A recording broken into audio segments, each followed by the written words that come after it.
आज गंगा में डुबकी लगाने के लिए बड़ी तादाद में श्रद्धालु हरिद्वार में जमा हुए और सुबह से गंगा स्नान का सिलसिला जारी है।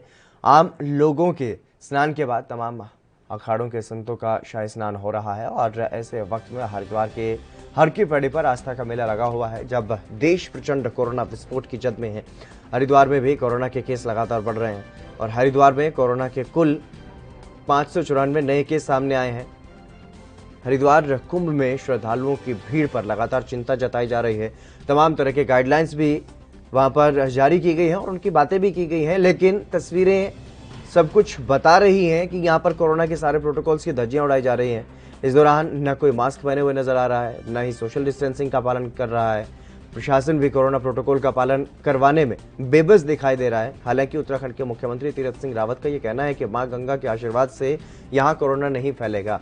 सूबे के सीएम तीरथ सिंह रावत ने यह कहा कि कुंभ की तुलना मरकज से नहीं की जा सकती और मरकज से जो कोरोना फैला वो इसलिए कि वो बंद कमरे में थे और कुंभ खुले में है, इसलिए कोरोना नहीं फैलेगा। और उन्होंने ये भी कहा है कि मां गंगा की अविरल धारा है, मां गंगा का आशीर्वाद लेकर के जाएंगे तो कोरोना नहीं फैलेगा। बता दें कि सोमवार को हरिद्वार कुंभ का दूसरा शाही स्नान था। इस दौरान करीब 30 लाख श्रद्धालुओं ने आस्था की डुबकी लगाई थी।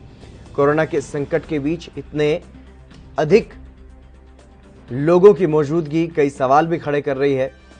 खुद आईजी मेला संजय गुंजियाल ने यह कहा कि भारी भीड़ के कारण चालान जारी करना व्यवहारिक रूप से संभव नहीं है और ये तस्वीरों में साफ तौर पर आप देख सकते हैं जिस तरीके से भीड़ जो जमावड़ा, हालांकि जो अमूमन कुंभ में देखा जाता है इस बार उतने ज्यादा लोग कुंभ में नहीं पहुंच पा रहे हैं क्योंकि कोरोना की वजह से लोग खुद भी सावधानी बरत रहे हैं। लेकिन जो कुंभ में आस्था रखते हैं, विश्वास रखते हैं, वो लोग जरूर पहुंच रहे हैं। देश भर से अलग अलग हिस्सों से वहां पर पहुंच रहे हैं और बीच बीच में इस तरीके की भी खबरें आ रही हैं कुछ संत महात्माओं को भी कोरोना हो रहा है। हालांकि पूरी कोशिश प्रशासन की तरफ से, उत्तराखंड सरकार की तरफ से ये रही है कि जो कोरोना नेगेटिव की जो रिपोर्ट लेकर के पहुंचेगा उसी को वहां पर प्रवेश दिया जाएगा। ऐसी खबरें भी तमाम सामने आई। इस तरीके की सख्ती भी देखने को मिली कि जिन लोगों के पास अपनी रिपोर्ट नहीं थी, कोरोना की नेगेटिव रिपोर्ट नहीं थी, उनको वापस भी भेजा गया। लेकिन बड़ी भीड़ वहां पर पहुंच रही है और लोगों में कोरोना भी पाया जा रहा है। हमने देखा कि लेस क्राउड दिख रहा है आज। चारों शाही स्नान में और कुंभ के जितनी भी 11 स्नान है उसमें सबसे बड़ा स्नान बैसाखी का माना जाता है। 2010 में जहां 1 करोड़ 60 लाख लोग सैटेलाइट इमेज के बेसिस पे काउंट हुए थे, तो इस बार जो अभी आपने सुबह से अभी तक जो स्नान हुआ, बहुत कम क्राउड बैसाखी के लिहाज से आया, जिसमें मात्र 6 लाख के आसपास लोगों ने स्नान किया है। और बाकी जो घाट है उस पर भी सोशल डिस्टेंसिंग के हिसाब से हम लोगों ने डाइवर्ट किया है और अभी सारे अखाड़े तैयार हो चुके हैं अपने अपने छावनियों में और अभी विदिन जो है 5 मिनट्स निरंजनी जो पहला अखाड़ा है वो अपनी छावनी से प्रस्थान करने वाला है। उसको देखते हुए ये पूरा जो हमारा ब्रह्मकुंड और हर की पैड़ी है उसको खाली किया जा रहा है, आप देख सकते हैं, और उनके लिए 2 करके स्नान के लिए तैयारी की जा रही है। बैरागियों में कुछ वाहनों को लेकर प्रॉब्लम्स थी, वो हम लोग की कल एक बैठक हुई थी पुलिस के साथ और उसमें व्यवस्था के सुधार में खुद वो पुलिस के साथ रहेंगे और उसमें पासेज जारी कर दिए गए। जिन गाड़ियों को पास मिला है वही लोग आएंगे, बाकी नहीं।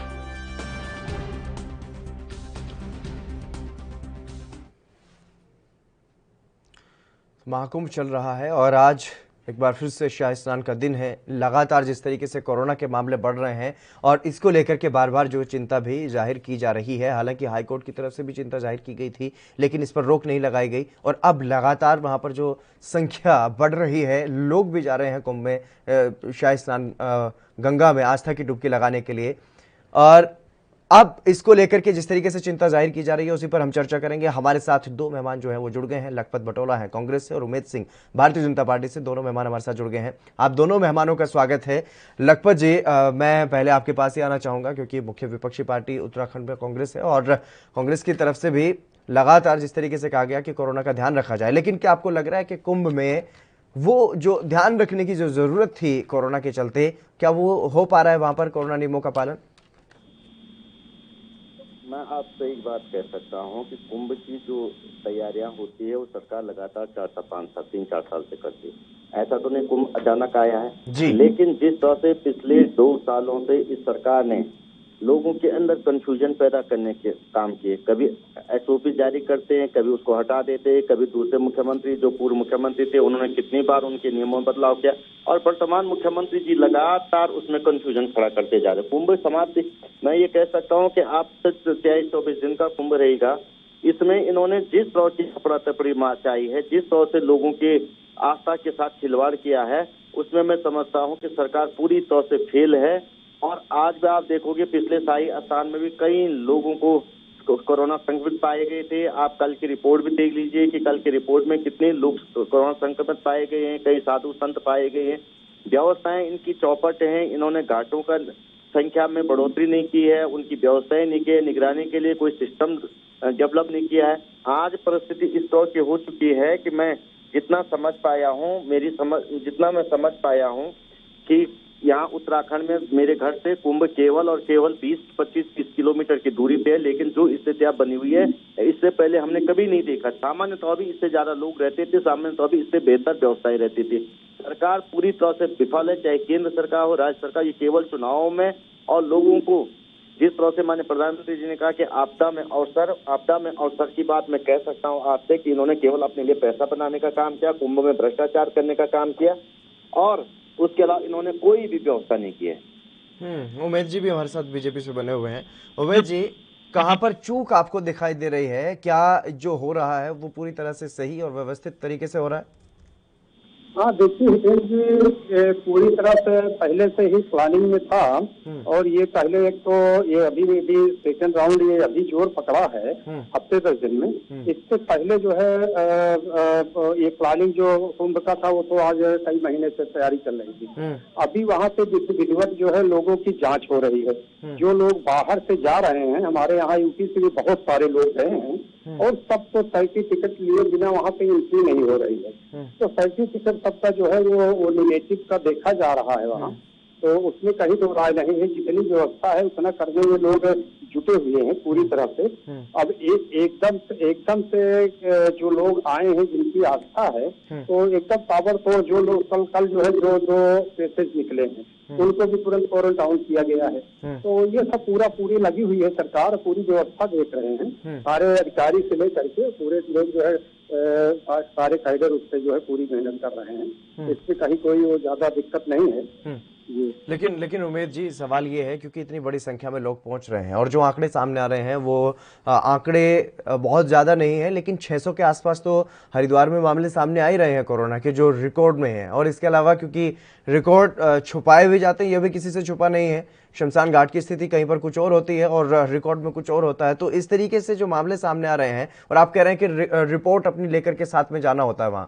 अभी आपको बता दूं, अभी मैंने कुछ देर पहले ही एक ब्रेकिंग पढ़ी है जिसमें अखिलेश यादव, उत्तर प्रदेश के पूर्व मुख्यमंत्री, वो भी कुंभ में गए थे, अभी कुछ 2-3 दिन पहले की बात है, और अब वो कोरोना पॉजिटिव पाए गए हैं। तो ऐसा संभव नहीं है सर कि कोरोना से बचाव हो पाएगा। आस्था की बात है, वो अलग बात है कि कई बार जहर भी अमृत बन जाता है, वो एक अलग चीज है। लेकिन अगर व्यवहारिक रूप से देखें, भौतिक रूप से देखें, तो ऐसा संभव नहीं लग पा रहा है सर कि कोरोना के पुख्ता इंतजाम वहां पर किए गए।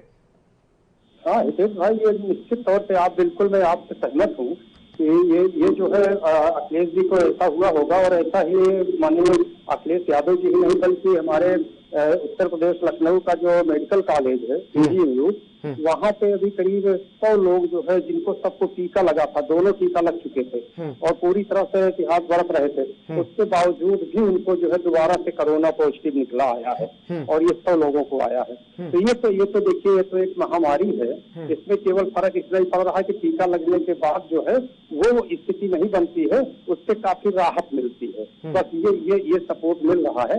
बाकी कोरोना होने का एकदम से रोक नहीं लग पा रहा है, उसके लिए पूरा इतिहास बरतना पड़ रहा है। अपना हाथ धोना, मास्क लगाना, ये बहुत जरूरी है। मुख्य चीज मास्क लगा के ही निकलना, ये सबके लिए जरूरी है। और वहाँ पे जो है हरिद्वार में काफी अच्छी व्यवस्था है, लेकिन कुछ लोगों को जो निकल रहे हैं वो गांव के लोगों के, बाहर के लोगों के, जो कुंभ में है वहाँ पे ऐसा वो नहीं है। और फिर भी जो है कम से कम भीड़ को बचाने की जरूरत तो है ही है, और भीड़ बचाना भी चाहिए। कम से कम जितनी कम भीड़ हो उतना ही रिस्क कम रहेगा। ये निश्चित तौर पर इसको मैं भी मानता हूँ, और ये करना भी चाहिए। लखपत जी, क्या इसको इस तरीके से कुंभ को करवाया जा सकता था कि जो महंत हैं, जो अखाड़े हैं, वो लोग इस कुंभ में शामिल हो जाते और इस कुंभ में आम लोगों को कम से कम जाने से रोका जा सकता था। क्या ये संभव नहीं हो सकता था लोगों को कोरोना से बचाने के लिए? से कुछ भी संभव हो सकता था। इस सरकार की इच्छा शक्ति हो, सरकार के कराने की क्षमता हो, लेकिन जो सरकार पूरे की पूरी इस देश के अंदर, आप एक चीज को मान के चलिए कि पश्चिम बंगाल, असम, जिन जगह चुनाव माननीय प्रधानमंत्री जी, माननीय गृह मंत्री जी स्वयं मास्क नहीं लगा रहे, टीवी चैनल पे आप कह रहे कि 2 गज की दूरी, मास्क है जरूरी। आप एक उदाहरण प्रस्तुत नहीं करते। जब आप स्वयं लीडरशिप में उसको आगे आकर के उसका उदाहरण प्रस्तुत नहीं करते हैं। आप रैलियों में देखते जिस तरह से आपने पश्चिम बंगाल के अंदर देख रहे होंगे, असम के अंदर देख रोड शो हो रहे हैं, उसमें गृह मंत्री जी जेपी नड्डा जी को न मास्क पहन रहे हैं, न किसी को सोशल डिस्टेंसिंग की बात की जा रही। पश्चिम बंगाल देश के 7वें राज्य में सबसे ज्यादा कोरोना संक्रमित राज्यों में से एक है। मैं ये कहना चाह रहा हूँ कि ये एक उदाहरण न होने की वजह से लोगों ने इसमें कहीं न कहीं ढील दिया और उसकी वजह से ये कारण हुए। जहाँ तक कुंभ की बात है, कुंभ को मैं यही कहना चाह रहा हूँ कि 1.5 साल से इसकी तैयारियां चल रही थी और उस 1.5 साल में व्यवस्थाएं बनाई जा सकती थी। 1 साल से ऊपर इस महामारी पैंडेमिक को आए हुए, कोविड-19 को आए हुए हो गई है। मैं आपसे 2019 नवंबर दिसंबर को ये कोविड आ गया था। उसके बाद से लगातार सरकार चाहती तो व्यवस्थाएं कर सकती, सरकार चाहती तो एक प्लान बनाती जिसपे ये बार बार यू टर्न ले रहे हैं। आप देखोगे आज भी सरकार, जब कुंभ शुरू हो चुका है, सरकार कई फैसले बदल रही, कई यू टर्न ले रही। सुबह कोई एसओपी जारी की जाती, शाम को कुछ हो जाती। लोगों के अंदर इतना कंफ्यूजन है। दूसरी बात, हमारे बीजेपी के प्रवक्ता कह रहे थे कि जिन्हें आस्था होगी वो आएंगे। देखो, इस देश के 100 करोड़ हिंदुओं को कुंभ में आस्था, सनातन धर्म के लोगों की एक इच्छा होती है और उनकी आखिरी और पहली इच्छा होती है कि वो कहीं न कहीं जब भी इस तरह के धार्मिक आयोजन, कुंभ जैसा आयोजन हो जो 12 वर्षों में होता है, लोग निश्चित रूप से चाहते हैं हम इस पुण्य का भागीदार बने और या इसमें अपने बुढ़ापे हों, नौजवान हों, चाहे बच्चे हों, सारे लोग इसमें जाते हैं और लोग अपना एक पवित्र स्नान करके आते, अपने पापों को धोने का काम करते हैं। मैं ये समझता हूँ कि इस तरह की बातें कहना कि लोगों को आस्था होगी, आस्था तो सबको, लेकिन सरकार ने जो व्यवस्था करनी थी उन व्यवस्थाओं पे बात की जानी चाहिए। आज तो स्थितियां ये हो चुकी है कि सरकार से सवाल पूछो तो वो पूछते हैं कि विपक्ष क्या कर रहा है, विपक्ष का क्या रोल है। रोल हमने पहले भी कहा था कि हम बिल्कुल हर प्रकार से सरकार के साथ है। सरकार फैसले तो सही ले, सरकार अच्छे निर्णय तो ले, सरकार सर्वदलीय बैठक तो बुलाए, हम लोगों के लिए जो भी पॉजिटिव वो करने का हम काम करेंगे। लेकिन सरकार जब सुनती नहीं, सरकार केवल आपसी उलझन में लड़ी हुई कुर्सी का खेल खेला जा रहा हो, भ्रष्टाचार चरम पे हो, कुंभ का सारा पैसा असम और पश्चिम बंगाल के चुनाव में खर्च किया जा रहा हो, तो कैसे उम्मीद करेंगे हम भव्य और दिव्य कुंभ होगा। कुंभ का बजट तो पूरा का पूरा इन्होंने पश्चिम बंगाल, असम के चुनाव में खर्चा करने का काम कर दिया। साधु संत कह रहे उनको जमीनों का बंटवारा नहीं हो पाया ढंग से। वहाँ पे आप देखो व्यवस्थाएं इतनी चरमराई हुई है कि कई अखाड़ों ने कहा कि हमें बिल्कुल लखपत जी मैं आऊंगा, चर्चा जारी रहेगी। उमेश जी आप भी हमारे साथ बने रहिएगा, चर्चा जारी रहेगी। लेकिन सीधा रुख करेंगे दिल्ली के स्वास्थ्य मंत्री क्या कुछ कह रहे हैं वो आपको सुनवाते हैं। हाँ, वेंटिलेटर के बेड बहुत सारे हैं, पर बेड के ऊपर अगर पेशेंट होता है तो उसको ऐप के अंदर भरा हुआ दिखाया जाता है, बट वेंटिलेटर्स की कमी बिल्कुल नहीं है। आपने जो ऐप की बात की, कई बार ऐसा भी माना जा रहा है कि जो ऐप पे डाटा शो हो रहा है उससे अलग स्थिति है ग्राउंड पे। क्या आपको लगता है? नहीं, ऐसा नहीं है, बिल्कुल हम उस पर नजर बनाए हुए हैं। ऐप के अंदर डाटा दिन में 2 बार कम से कम अपलोड वो रिवाइज होता है। हो सकता है कि जिस टाइम आपने ऐप में देखा कि 40 बेड है, हो सकता है उस बीच में 5, 7, 10 पेशेंट और आ गए। वो तो कह रहा है, जैसे मैं आपको बताऊं, LNJP में 70, 80 नए पेशेंट एडमिट हो रहे हैं। इसमें आपके राजीव गांधी में कल रात को 70 से ज्यादा पेशेंट रात में एडमिट हुए हैं। तो उसको अपडेट होने में सुबह अपडेट होगा उसको। कोई ऐसा सिस्टम भी आपने बनाया है सर कि अगर किसी को एक जगह बेड नहीं मिल रही है तो उसको दूसरी जगह किस तरीके से तुरंत भेजा जाए, क्योंकि बहुत ज्यादा कंफ्यूजन है लोगों में। देखो, मुझे लगता है कि आप ऐप देख के ही जाएं उससे पहले, और फोन नंबर दिए सबके, हर हॉस्पिटल का ऐप के अंदर नंबर दिया गया, आप फोन पे बात कर लीजिए चलने से पहले। बहुत सारी जगह पे जैसे अपने फोन नंबर का, बहुत सारी जगह में ये भी देखने को आया कि वो बेड्स खाली होने के बावजूद फोन पर कोई जवाब नहीं मिल पा रहा है, लोग फोन ही नहीं पिक कर रहे हैं। मुझे लगता है आप लोगों को फोन नहीं करना चाहिए। मतलब पत्रकारों ने कई लोगों को दुखी किया है। वो क्या होता है कि बहुत सारे फोन कर देते हैं, एक के बाद एक फोन करते हैं, वो पेशेंट की डिटेल पूछते हैं, उनको पता लग जाता है कि ये तो फर्जी कॉल है। तो वो मतलब जो पेशेंट है वही कॉल करे तो बेटर है। कई बार मरीज के लिए सर कॉल करते हैं तो भी सही जानकारी। सर आप मरीज के लिए कौन से मरीज के लिए मैं बताता हूँ, बताइए किसके लिए किया आपने कॉल? नहीं, मेरे कोई जानने वाले तो उनके लिए। देखिएगा, मैं पहले ही कह रहा हूं कि दिल्ली के अंदर नहीं, पूरे देश के अंदर, चलो आपको एक बार कम करते हैं, नोएडा में आप किसी भी प्राइवेट हॉस्पिटल में एक भी पेशेंट को एडमिट करा के दिखा दो, किसी में भी, सबके अंदर कह रहा हूं एक। दिल्ली में हम सबको एडमिट करा रहे हैं, दिल्ली के पेशेंट भी है, दिल्ली से बाहर के पेशेंट भी हैं, सबका एडमिशन करा रहे हैं। कुछ दिन पहले आपने कहा था कि केंद्र के अस्पताल में ये क्या वो बेड्स बढ़े थे? अभी नहीं बढ़े हैं, उनसे रिक्वेस्ट की गई है, दोबारा कल बात की है। पिछली बारी जब पीक आया था उस टाइम पर 4100 बेड थे सेंट्रल गवर्नमेंट के, इस बार अभी 1100 बेड है। पिछली बार आप दोनों सरकारों ने मिलजुल करके बहुत जो एफर्ट था उसको आगे भी बढ़ाया था। इस बार क्या आपको लगता है कि उस तरीके की कोऑर्डिनेशन की कहीं कमी दिखाई पड़ रही है? आप नहीं, बिल्कुल डेली मिलजुल की बात कर रहे हैं, सारी चीजें डिस्कस होती हैं, सब कुछ होता है। हाँ, क्योंकि ये बहुत तेजी से बढ़ा है। दिल्ली गवर्नमेंट ने अपने अस्पताल में रैंप अप कर लिया है, वो भी रैंप अप कर रहे हैं, उन्होंने ये नहीं कहा मना कर रहे हैं, वो कह रहे हैं हम भी जल्दी रैंप अप कर देंगे। तो राधा स्वामी वाले सत्संग का जब लोगों ने बेड बनाया था आप लोगों ने वहां पे, अभी उसकी क्या स्टेटस है? और साथ ही देखिएगा, रेलवे वाले सुनिए, बॉगी में था वो भी। अब की बारी जो जरूरत पड़ रही है या तो हॉस्पिटल की पड़ रही है या सीधा लोग घर पे रहना पसंद कर रहे हैं। बीच में जो रेलवे बोगी वाला सिस्टम था या इस तरह का था, उस पर ज्यादा लोग, हमारे जो कोविड केयर सेंटर हैं, कोविड केयर सेंटर में कल का मैं स्टेटस आपको बता देता हूं, 5525 बेड है, जिसमें से सिर्फ 286 ऑक्यूपाइड थे। 5525 में से 286 यानी 5% से भी कम ऑक्यूपाइड है। 95% बेड अभी भी अवेलेबल है, ऑक्यूपाइड नहीं है। सीएम ने कल कहा था कि होटल्स और बैंक्वेट हॉल्स को अस्पतालों से, हाँ बिल्कुल, जल्दी जोड़ रहे हैं, आज कल में इसको कर दिया जाएगा। अच्छा, जो मामले आए हैं सब आज शाम तक हो जाएगा। जो 13,500 मामले आए, इतना किसी भी शहर में आज तक नहीं आया, और मुमकिन है जिस तरीके से रफ्तार बढ़ रही है। देखिए, किसी भी शहर में आज तक जितने टेस्ट हम कर रहे हैं आज तक नहीं किया गया है। दिल्ली में लगातार 1 लाख से ज्यादा टेस्ट हो रहे हैं, कल भी 1,02,000 टेस्ट किए गए हैं।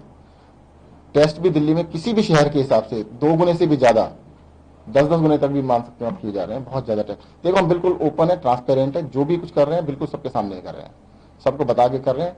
टेस्टिंग 1 लाख से ऊपर कर रहे हैं, जिसमें से 70% RT-PCR है। सर, लगातार आप लोग कह रहे हैं कि जिनको जरूरत ना हो वो अस्पताल की ओर ना दौड़ें, और कल मुख्यमंत्री ने भी कहा कि हर अस्पताल में डॉक्टर्स की टीम इसका विश्लेषण भी कर रही है, आकलन भी कर रही है कि कोई ऐसे हाँ, ये बिल्कुल सही है, आपने बताया। देखो, होता क्या है, जैसे बुखार आता है, पॉजिटिव हुए, बुखार हुआ तो तुरंत कहते हैं अस्पताल में चलिए।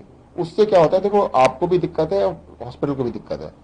इसमें जब तक आपको सिक ना हो, बुखार कोई बहुत बड़ा सिम्टम नहीं है, अगर आपको डॉक्टर से बात कीजिए, डॉक्टर कहता है कि अब एडमिट कराना है तभी कराएं, अदरवाइज एडमिशन की जरूरी नहीं है। देखो, 90% लोग तो घरों में आइसोलेशन में ठीक हुए ना, 90% ज्यादा।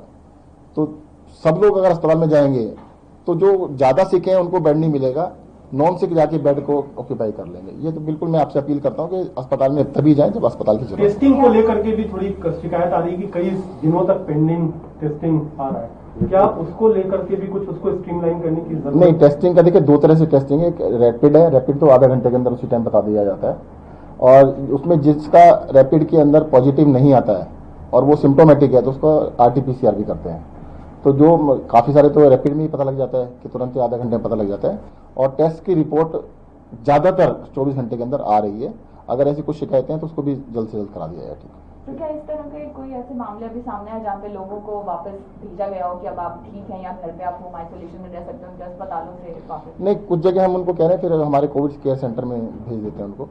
तो कई लोग कहते हैं भाई कोविड केयर सेंटर में से तो हम घर पे अच्छे हैं तो घर पे रह लेते हैं, तो ऐसे मामले आते हैं। कई सारे लोग बोलते हैं पॉजिटिव आए तो सीधा अस्पताल चलो। ग्राउंड पे जिस तरह से हम लोग बात कर रहे हैं शॉपकीपर से या जो लोकल वेंडर्स वगैरह होते हैं, उनमें डर है लॉकडाउन को लेकर, और वो लोग सोच रहे हैं कि हम किसी से महसूस कर जाए, उसके लिए क्या करना? देखिएगा, सभी लोगों को ये इस टाइम क्राइसिस का समय है, बहुत ही सब लोगों को मिलके इस कोरोना को हराना है।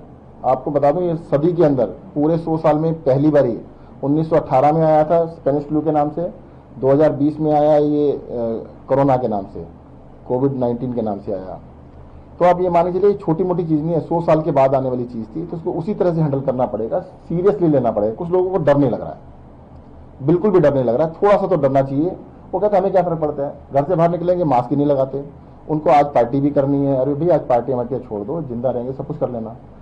1-2 महीने के लिए अगर इन चीजों को अवॉइड कर लेंगे, अननेसेसरी मूवमेंट ना करें, अननेसेसरी ना जाएं, और कोविड अप्रोप्रिएट बिहेवियर को करिएगा। देखो, मैं बार बार कह रहा हूं, फिर से कह रहा हूं, कुछ लोग कहते हैं कोरोना मेरा कुछ नहीं बिगाड़ सकता, कई लोगों को लगता है कि भी बड़े हेल्दी हैं वो, और बिल्कुल सही बात भी है, उनको कुछ नहीं होगा। परंतु अगर वो कोरोना पॉजिटिव हो गए, बाहर से जाके कोरोना ले आए, घर में उनके माता पिता हैं, बच्चे हैं, उनको भी हो सकता है, तो आप अपने परिवार की जीवन को क्यों खतरे में डाल रहे हैं? तो सबको मिलके एक बारी इसके खिलाफ खड़ा होना होगा और सभी लोगों को कोविड एप्रोप्रिएट बिहेवियर को अपनाना होगा। सर, नहीं, महाराष्ट्र के फैसले के बाद दिल्ली के लोगों में भी लॉकडाउन को लेकर आशंका है कि क्या सरकार ऐसा कुछ फैसला कर सकती है? मैं आपको फिर से रिपीट कर रहा हूँ, 3-4 चीजें हैं। एक है कि बीमार हो तो क्या किया जाए, एक होता है बीमारी से बचे कैसे। अब बीमारी से बचने का सबसे आसान तरीका, पिछली बार लॉकडाउन लगा के देखा था ना, बाद में क्या सीखा? लॉकडाउन की सबसे बड़ी फाइंडिंग ये थी, सबसे बड़ी सीख ये थी कि अगर आप मास्क लगाएंगे तो इससे बच सकते हैं। भाई इतना आसान तरीका है ना, आपने मास्क लगाया, सबने मास्क लगाया है, तो इसका मतलब बच सकते हैं। अगर इसमें से ही 10 लोगों में से एक पॉजिटिव हो किसी वजह से और सबने मास्क नहीं लगाया, तो यहाँ पे तो आए थे आप, सारे पॉजिटिव होके जाते। तो मुझे लगता है सभी लोगों को मास्क लगाना चाहिए, बिना मास्क के इसको हम रोक नहीं पाएंगे। एक चीज और, कुछ जगह से सुनने में आ रहा है कि भी अब तो वैक्सीन लगवा ली, अब हमें कुछ जरूरत नहीं है। किसी ने आज तक ये नहीं कहा कि वैक्सीन लगवा ली तो मास्क की जरूरत नहीं है। आप वैक्सीन लगवाने के बाद भी मास्क जरूर लगाइएगा, कहीं ऐसा ना हो कि भी इन्फेक्शन फिर से होने के चांस है। Thank you.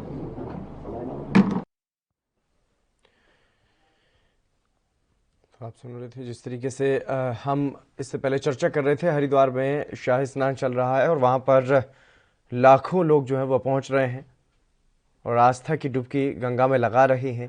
लेकिन सबसे बड़ा सवाल ये है, दिल्ली के स्वास्थ्य मंत्री भी अभी यही बता रहे थे कि अगर वैक्सीन भी लग जाती है तो उसके बाद भी कोरोना का खतरा बरकरार रहता है। ऐसे में सावधानी हमें हमेशा बरतनी होगी। लेकिन कुंभ में जिस तरीके से लोग वहां पर पहुंच रहे हैं, एक भीड़ जो है वो देखने को मिल रही है और लाखों लोग वहां पर पहुंच रहे हैं, तो ऐसे में वहां पर अगर स्नान कर रहे हैं तो मास्क का इस्तेमाल कैसे करेंगे? और पुलिस की तरफ से भी वहां पर चालान की कार्रवाई नहीं की जा सकती।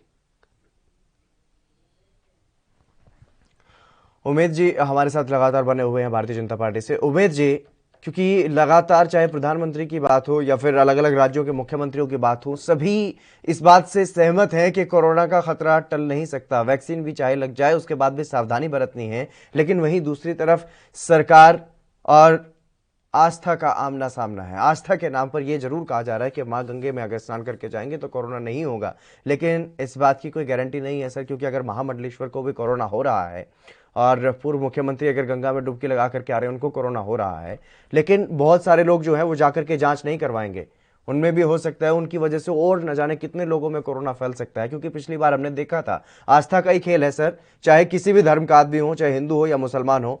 तबलीगी जमात के जो लोग निकले थे दिल्ली से, उनकी वजह से कितना भयंकर जो स्थिति है वो बन गई थी। तो कहीं ये ना हो सर कि जिस तरीके से तबलीगी जमात के लोगों को गालियां दी गई थी समाज में, उसी तरीके से अब हालांकि दी जा रही हैं, इस बात में कोई दो राय नहीं है, एक बार फिर से ये बहुत ज्यादा भी हो सकती है सर। उमेद जी, निश्चित तौर पे हितेंद्र भाई, आपका एक राष्ट्रीय चैनल है और उसके माध्यम से मैं पूरे देश को बताना चाहता हूँ कि ये टीकाकरण जो है वो एक सपोर्टिंग है। इससे जो है इससे काफी अच्छी मजबूती मिलेगी और इससे जो है ये इससे जो है एंटी उससे आने में। लेकिन ये एक आस्था का विषय, उससे ये ना समझे कि जो है केवल अब कोरोना नहीं होगा, कोरोना बीमारी फिर भी हो सकती है, उसके लिए बचना बहुत जरूरी है। ये आस्था का विषय है जो कुंभ मेले में है, ये हिंदू की आस्था है। उनको लगता है कि नहा लेंगे, स्नान करने के बाद ये नहीं, कोरोना नहीं होगा। कोरोना एक महामारी है, वो एक बीमारी है, वो चाहे हिंदू हो, मुसलमान हो, सिख हो, ईसाई हो, वो किसी को भी, सबको भी हो रहा है और सबको किसी को भी हो सकता है। और ये आस्था का विषय अपनी जगह पे होता है और ये बीमारी अपनी जगह पे है। इससे कोरोना का टीका लगाने के बावजूद ये एक लगने के बाद दूसरा 45 दिन बाद लगता है और तीसरा टीका, आज मैं खुद अभी 10 मिनट पहले ही मुझे खुद टीका लगा है, फर्स्ट टीका। अब उसके बाद 45 दिन बाद 30 मई को लगेगा। तो अब इसके लगाने के बावजूद उस दूसरे टीका लगने के बाद जो है 4 हफ्ते के समय से वो काफी अच्छा एक्टिव होता है। एक्टिव होने के बावजूद भी अपने आप को बचत करना है, बचा के रखना है और मास्क सबसे जरूरी है। इसकी प्रथम दरीचा मास्क से देना है, हाथ धोना है। ये करते, ये कौन सी मुंह रखना पड़ेगा। इसको अगर हम नहीं करते हैं तो उससे हम बच नहीं पाएंगे। ये बीमारी पूरे केवल देश में नहीं है, पूरी दुनिया में है। इसका जो मजाक बनाते हैं कुछ लोग, इसको गलत कहते हैं, कुछ गलत, उसका बहुत गलत असर जाता है पूरे देश पे, पब्लिक में, और पब्लिक उससे जो है वो और भी जो है वो निर्भीक हो जाती है और उसका दंड पूरे परिवार को भुगतना पड़ता है।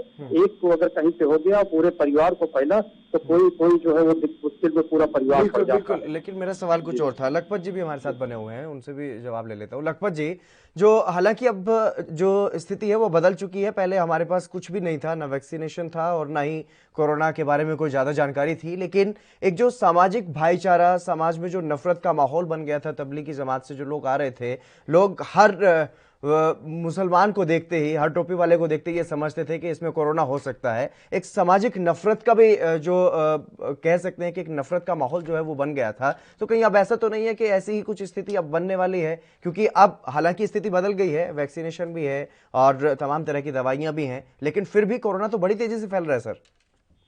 देखिए, जब देश में महामारी आ रही थी, माननीय राहुल गांधी जी ने जब कहा था कि बड़ी सुनामी आ रही है, हमारी सरकारों को जागना चाहिए, तब ये किस तरह से देश में नफरत का बीज बो रहे थे भाजपा वाले। आपने देखा कि मौलाना साद को जिस तरह से इन्होंने कहा उस समय, वर्तमान दौर में क्या ये मौलाना साद इनका दामाद लगता है जो 1.5 साल से पकड़ा नहीं गया? प्लीज इस तरीके की भाषा का इस्तेमाल मत कीजिए। लखपत जी प्लीज, मैं एक बार फिर से आपसे रिक्वेस्ट कर रहा हूँ, एक बार पहले भी आपने इसी तरीके की भाषा का इस्तेमाल किया था, आज फिर मैं वही कह रहा हूँ, कम से कम इस तरीके की भाषा नहीं। मैं यही पूछना चाह रहा हूँ, भाषा इसलिए सर कि इतने समय हो गया है जिस व्यक्ति पे इतने प्रकार के आरोप लगे हैं, जिस व्यक्ति को का देशद्रोही घोषित हो गया, पूरे देश में समाज में एक भाईचारे को नफरत के माहौल में फैलाने का काम किया है, वो व्यक्ति तो 1.5 साल से खुला घूम रहा है। या तो वो व्यक्ति ये बता दीजिए भाई कि वो पाक साफ है, या तो यदि वो व्यक्ति दोषी है तो उस व्यक्ति पे कार्रवाई की जानी चाहिए। लेकिन मैं यही तो कहना चाह रहा हूँ, लेकिन अब किसको दोष देंगे सर? उमेश जी अब किसको दोष देंगे? क्योंकि पहले ठीक है, आपने देशद्रोह तक की कार्रवाई भी की गई है लोगों पर, चलिए उनका जो भी व्यवहार रहा होगा उसकी वजह से भी और कुछ सरकार की तरफ से भी, लेकिन अब किसको दोष देंगे सर अगर कोरोना यहाँ से फैलता है तो? देखिए ये दोष जो है, दोष किसी के ऊपर दोष प्रत्यारोप और ये लगाना अच्छा नहीं रहता है। वो लोग तो गलत किए थे, वो पूरा देश में देखा था कि किस तरह से वो लोगों ने रोकने के बावजूद भी वो किए। लेकिन अभी जो है इसको पूरी तरह से खुद सरकार परमिशन दे रही है ना सर, मैं वही कह रहा हूँ। पहले चले ठीक है आपने रोका था तब भी हुआ, लेकिन अब तो सरकार खुद परमिशन दे रही है ना, इस तरीके से कोरोना फैलाने की परमिशन दे रही है, ये कहा जाए तो अतिशयोक्ति भी नहीं है सर। नहीं हितेंद्र भाई, ये बिल्कुल कहना गलत है। सरकार कभी भी किसी भी हालत में इस तरह की परमिशन नहीं देती है। लेकिन से क्या समझा जाए सर? मैं वही कह रहा हूँ, आप भी कह रहे थे थोड़ी देर पहले कि आस्था अपनी जगह और बीमारी अपनी जगह, लेकिन अगर मैं बीमारी के दृष्टिकोण से कहूँ तो क्या कहूँ सर? नहीं, निश्चित तौर पे उससे बचना चाहिए और उससे किसी भी तरह से किसी को कोई छूट नहीं है और सरकारें कभी भी इस तरह से जो है बढ़ावा नहीं देगी। उससे पूरी तरह से अगर कहीं से इस तरह कुंभ का एक प्रॉब्लम आया है और वो कुंभ का प्रॉब्लम काफी दिनों से, ये काफी पहले चल रहा था, उसमें भी जो बाहर के लोग जा रहे हैं वो सर्टिफिकेट लेकर के जाने का आदेश हुआ है और ये आदेश कभी भी जो है उसको गलत इंफॉर्मेशन या गलत वो पब्लिक में कभी नहीं जाना चाहिए। वो पूरी तरह से सरकारें सख्त है। अब उसके बावजूद भी कहीं चोरी चुपके और उस तरह से तो जनता काफी ज्यादा कुछ होती है, इसकी कमियां आती है छिटपुट, तो निश्चित तौर पे माननीय हो जाए। उसके लिए बचत के लिए रास्ता भी निकाल रही है, सरकारें लगी हुई हैं। चलिए बहुत बहुत शुक्रिया उमेश जी हमारे साथ जुड़ने के लिए। लखपत जी आपका भी बहुत शुक्रिया हमारे साथ जुड़ने के लिए। लेकिन जिस तरीके से अब आस्था का मामला है, महाकुंभ चल रहा है, गंगा में स्नान करने के लिए बड़ी संख्या में लोग पहुंच रहे हैं, लेकिन वहां कोरोना का खतरा एक बना हुआ है और ये बड़ा खतरा है, कोई छोटा मोटा खतरा नहीं है। इसके लिए सरकार को भी सचेत रहना होगा और आम लोगों को भी, जो कुंभ से जाएं लौट करके अपने घरों में, वो जाकर के कम से कम जरूर कोरोना की जांच करवा लें। इस बुलेटिन में बस इतना ही। आप बने रहिए ANP न्यूज के साथ।